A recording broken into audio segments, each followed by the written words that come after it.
Hey everybody, this is Latondra Heaven, And this is Briston Heaven, her hubby. and we are your friendly John Maxwell team, speakers, trainers, and coaches. And we want to welcome you to our Reach Higher community. Our mission is to encourage, equip, and empower entrepreneurs who desire to better lead and serve their teams from a biblical worldview. Now, Latondra, why is that important? Well, it's important that we let you know that everything we do is from a biblical worldview, because if we don't, then we're not being authentic to who we truly are. I love what John Maxwell said, that authenticity is a new standard of leadership. Now, today's Wednesday. By now, you would have gotten the email, leading your heart instead of following it. So if you haven't received it, please let us know. If you haven't read it, we encourage you to do so. Go back and read it now. It's posted on the Facebook page. Yes. Now, in it, we said to you that we're often taught what to think instead of how to think. Can we say more on that, Tom? Yeah, well, we see this commonly in, for instance, like the education system, where there's an emphasis on memorizing information versus critical thinking. We also tend to see this, especially for us, in parenting. In parenting.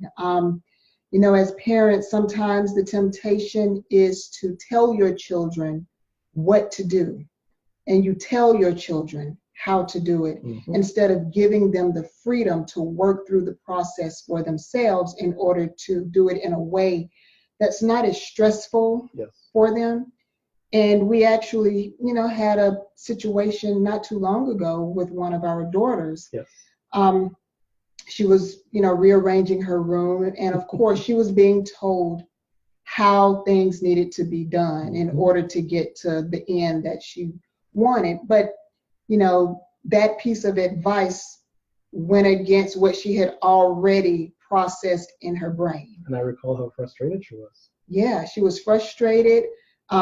She got a little confused, discouraged, disengaged. To the point that she didn't want to do it anymore. Yeah, so when she was given the freedom to just do it however her brain told her to do it, as long as she got it done and she didn't tear the house down, the stress, it alleviated. And she got it done, and she got it done really well. Yes, and it's interesting, we went back and looked it over, how well it was done. But not only that, it was done well, but more importantly, that she felt a sense of pride, a sense of, I actually followed through with what I had planned, what I thought through in getting this done. And that's a big advantage in learning to think for yourself.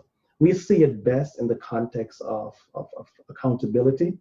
Tony, you want to say more of that as it relates to accountability and how that helps with our thinking? Well, it's good to have someone who can ask you the questions that you need to be asked. We all have friends that we go to for advice. Yes. And counsel is good. There's wisdom in a multitude of counsel. There we go with the biblical worldview thing. There's wisdom in a multitude of counsel. Sometimes we get stuck, though, in the counsel of others, and instead of just taking what they've given us and processing it, we just take it and run. And sometimes, we have to be careful with that, because when we take on the advice or the opinions, not necessarily just advice, but the opinions of other people and how they would do it, what we run the risk of doing is losing our own conviction. That's correct. And if you don't have conviction, you also run the risk of consistency. You don't stay the course because... Inconsistency. Oh, that's correct. That's correct. Yes. Inconsistency. That's correct. Get it right, man. Yes. So if you don't have conviction, then you run the risk of being inconsistent. Yeah. And you don't want that. If anything, people want is consistency. You don't have to be perfect, but you need to be consistent. Yeah.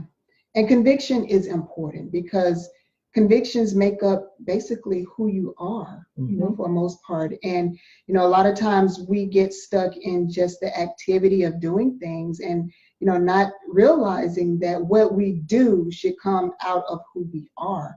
And your convictions are a part of who you are. And if you don't take the time to actually think for yourself, how do you develop your own convictions? I know for me, I'm truly blessed to have Tan as a personal accountability partner. She holds me accountable. She will ask the why behind what I do to help me to figure it out. And the challenge we want to leave with you is, who do you have? A friend who can truly hold you accountable to think things through. Someone who won't allow you to be lazy in your thought process, who won't just give you the easy answers, but who will truly draw it out of you. And we believe that this is one of the most effective ways to lead yourself. Again, going back right to the blog, leaders lead their heart, not just following it. When you're able to think things through and get a clear course of action, you're able to follow through. You're able to be a person of credibility. You're able to be a person of authenticity. And people come to know, like, and trust you. Yeah. So we want to leave you with this challenge. Think about who's in your life.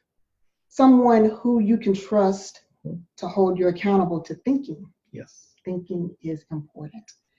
And when you think of this person, approach them and ask them to hold you accountable to thinking. And, give them permission not to give you the answers and to simply answer your question with another question so that you can come up with the answer for yourself.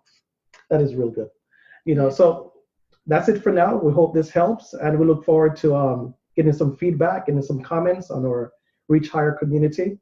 Again, thank you so much for being a part of it, and bye for now. All right, bye.